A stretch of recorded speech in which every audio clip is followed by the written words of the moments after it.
बिल्लाहि मिनश शैतानिर रजीम बिस्मिल्लाहिर रहमानिर रहीम वातसिमू बिहाब्लिल्लाहि जमियान ওয়া লা তাফাররাকু।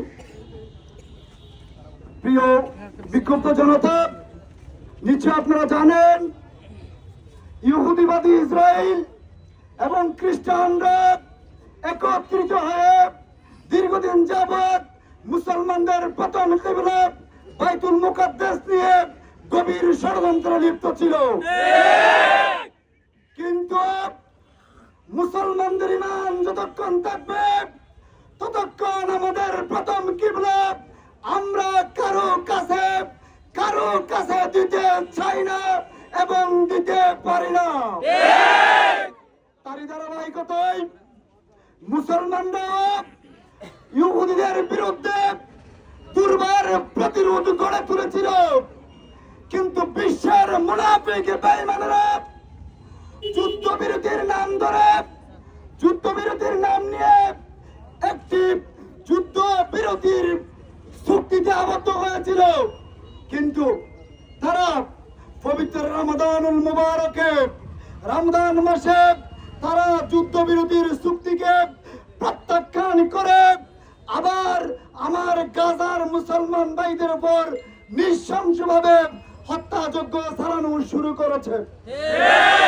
আমরা বাংলাদেশের দক্ষিণ প্রান্ত থেকে বিশ্ববাসীর কাছে জানাতে চাই, একজন মুসলমান বিশ্বের এক প্রান্তে আঘাত প্রাপ্ত হলে দল মত নির্বিশেষে পুরো বিশ্বের মুসলমানদের শরীরে রক্তে আগুন ধরে যায়। আমরা তারই ধারাবাহিকতায় নাইকংছড়ি বাজার থেকে বিশ্ব মিডিয়ার কাছে মুসলমানদের উপর নির্মম হত্যাযজ্ঞের তীব্র প্রতিবাদ জানাই। প্রিয় বিক্ষুব্ধ জনতা, আমরা আল্লাহ রাব্বুল আলামিন আমাদের শিক্ষা দিয়েছেন ওয়াতাসিমু বিহাবলিল্লাহি জামিআন। আমরা এখান থেকে শিক্ষা নেব, মুসলমানদের উপর আমরা যদি একতাবদ্ধ না হই, একত্রিত না হই, আল্লাহর জমিনে আল্লাহর দ্বীনকে প্রতিষ্ঠা করার জন্য যদি আমরা একত্রিত হয়ে আন্দোলন সংগ্রাম না করি, তাহলে বিশ্বের এই শয়তানগুলো আমাদের উপর এভাবেই নির্যাতন করতে থাকবে, ঠিক কিনা?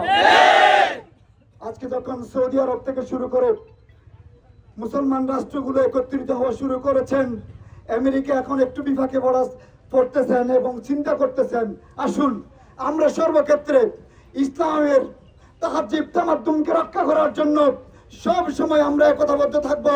আল্লাহ আমাদেরকে এত একতাবদ্ধ থাকার তৌফিক দান করুন।